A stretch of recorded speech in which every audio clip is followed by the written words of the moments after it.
السلام علیکم ورحمۃ اللہ وبرکاتہ۔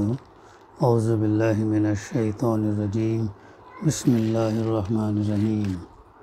وَإِذْ جَعَلْنَا الْبَيْتَ مَثَابَةً لِلنَّاسِ وَأَمْنًا وَاتَّخِذُوا مِن مَّقَامِ إِبْرَاهِيمَ مُصَلًّى وَعَهِدْنَا إِلَىٰ إِبْرَاهِيمَ وَإِسْمَاعِيلَ أَن طَهِّرَ بَيْتِيَ لِلطَّائِفِينَ وَالْعَاكِفِينَ وَالرُّكَّعِ السُّجُودِ۔ صدق اللہ العلی العظیم۔ رب اشرح لی صدری ویسر لی امری واحلل عقدۃ من لسانی یفقہوا قولی رب زدنی علما۔ اور اس بات کو یاد کرو کہ ہم نے اس گھر کو انسانوں کے لیے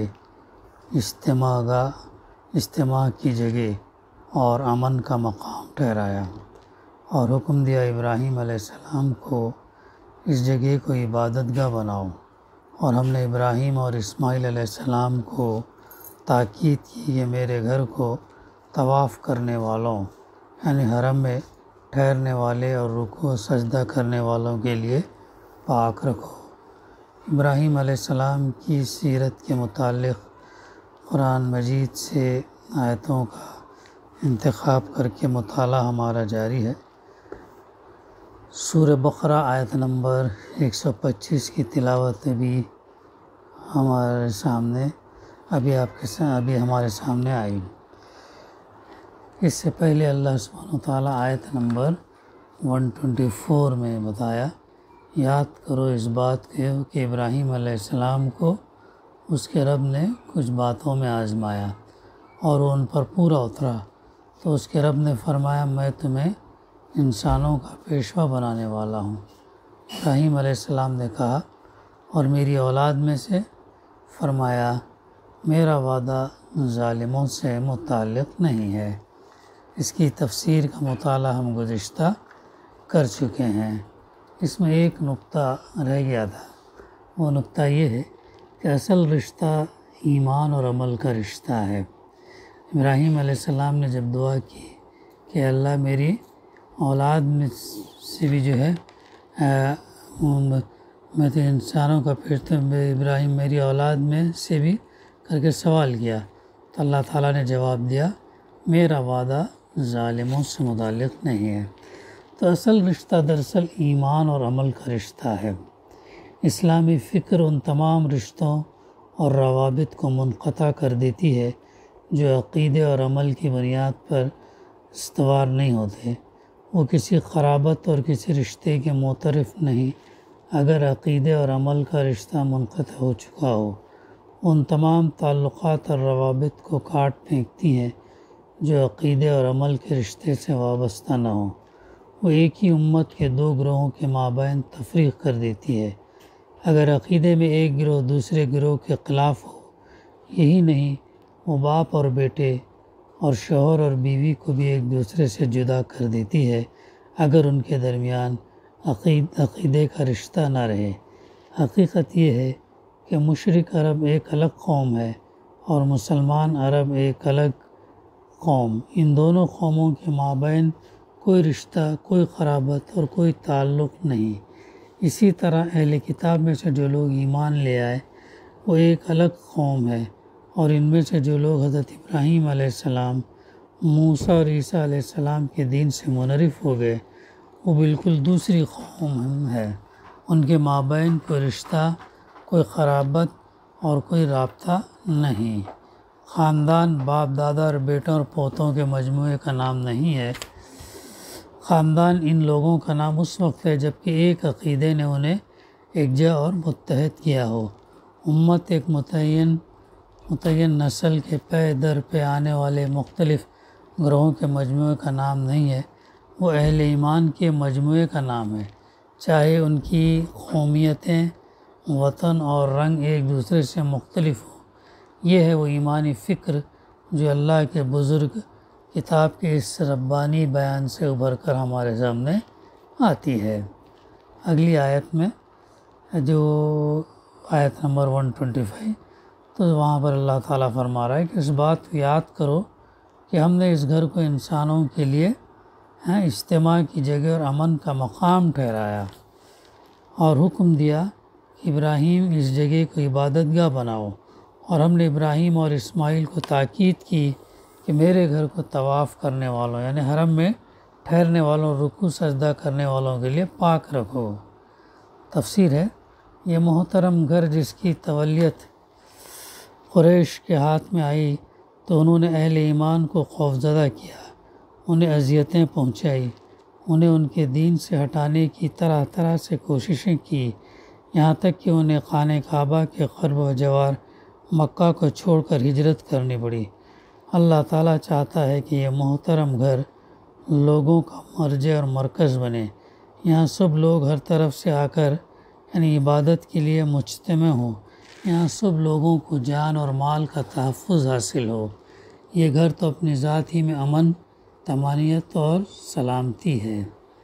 مقام ابراہیم، انہیں حکم دیا گیا تھا کہ مقام ابراہیم کو نماز کی جگہ اور عبادت گاہ بنائے، اور مقام ابراہیم سے مراد یہاں پورا بیت اللہ ہے۔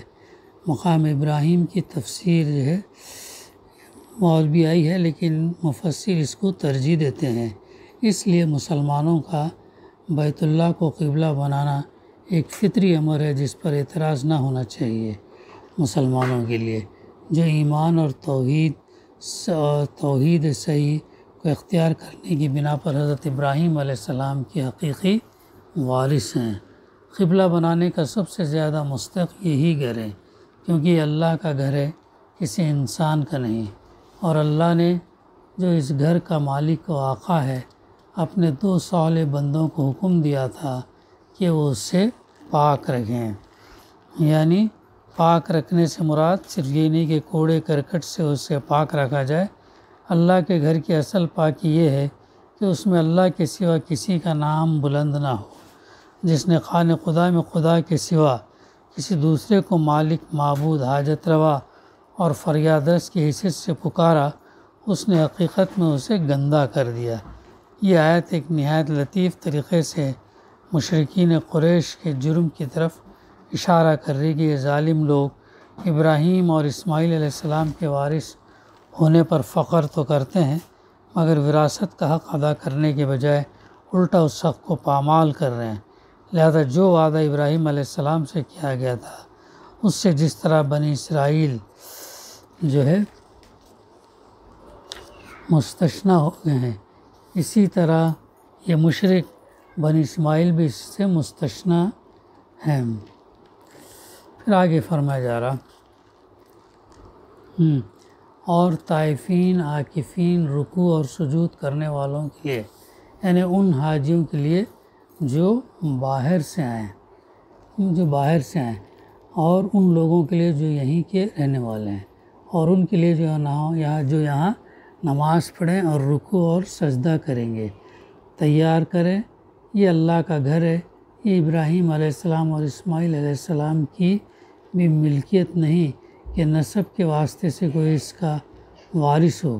یہ دونوں بندے تو اپنے رب کے حکم سے اس کے مجاور اور خادم تھے، تاکہ وہ اس گھر کو اس کے مومن بندوں اور خانہ کعبہ کا قصد کرنے والوں کے پاک اور تیار رکھیں۔ پھر آگے فرمایا جا رہا وَإِذْ قَالَ إِبْرَاهِيمُ رَبِّ اجْعَلْ هَٰذَا بَلَدًا آمِنًا وَارْزُقْ أَهْلَهُ مِنَ الثَّمَرَاتِ مَنْ آمَنَ مِنْهُم بِاللَّهِ وَالْيَوْمِ الْآخِرِ قَالَ وَمَنْ كَفَرَ فَأُمَتِّعُهُ قَلِيلًا ثُمَّ أَضْطَرُّهُ إِلَىٰ عَذَابِ النَّارِ وَبِئْسَ الْمَصِيرُ۔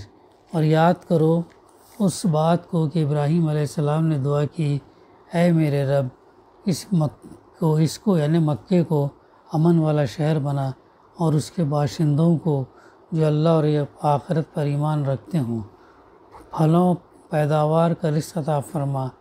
اللہ نے فرمایا اور جو لوگ کفر کریں گے انہیں بھی تھوڑے دنوں اس رزق سے فائدہ اٹھانے کا موقع دوں گا، پھر انہیں کشاں کشاں دوزخ کے عذاب کی طرف لے جاؤں گا، اور بہت برا ٹھکانہ ہے وہ۔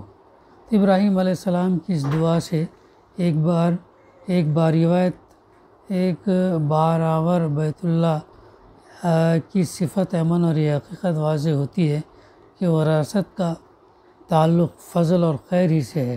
اس سے قبل ابراہیم علیہ السلام سے ان کے رب نے فرمایا تھا ان کے رب نے فرمایا تھا لا ینال عہد الظالمین، میرا عہد ظالموں سے متعلق نہیں۔ ابراہیم علیہ السلام نے اس ارشاد خداوندی سے ہی سمجھا اور یاد رکھا تھا کہ دین کی وراثت ایمان اور عمل سے متعلق ہے، نسل اور نسب سے نہیں۔ چنانچہ جب انہوں نے اللہ تعالیٰ سے دعا کی کہ وہ اس شہر کے رہنے والوں کو رزق عطا فرمائے، تو ساتھ ہی یہ شرط لگائی من آمن منہم باللہ والیوم الآخر، ان میں سے جو اللہ اور آخرت پر ایمان رکھتے ہوں۔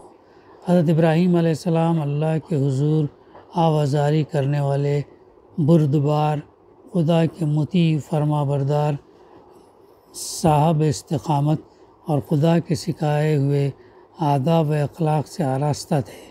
انہوں نے اپنی دعا میں تعلیم خداوندی کا پاس اور لحاظ رکھا۔ اللہ تعالیٰ نے دعا کے جواب میں ان کی بات کی تکمیل فرمائی اور اس پہلو کو جس سے دعا خاموش تھی، یعنی ایمان نہ لانے والوں کا حال اور دردناک انجام، تو واضح فرمایا قال ومن کفر فامتعہ قلیلا ثم اضطرہ الی عذاب النار وبئس المصیر۔ فرمایا اور جو لوگ کفر کریں گے انہیں تھوڑے دنوں اس رزق سے فائدہ اٹھانے کا موقع دوں گا، پھر انہیں کشاں کشاں دوزخ کے عذاب کی طرف لے جاؤں گا اور بہت برا ٹھکانہ ہے۔ بقیہ انشاءاللہ آئندہ تفسیر کا سلسلہ جاری رکھیں گے۔ دعا ہے کہ اللہ سبحانہ وتعالی ہمیں کہنے سننے سے زیادہ عمل کرنے کی توفیق عطا کرے۔ ربنا تقبل منا انک انت السمیع العلیم وتب علینا انک انت التواب الرحیم۔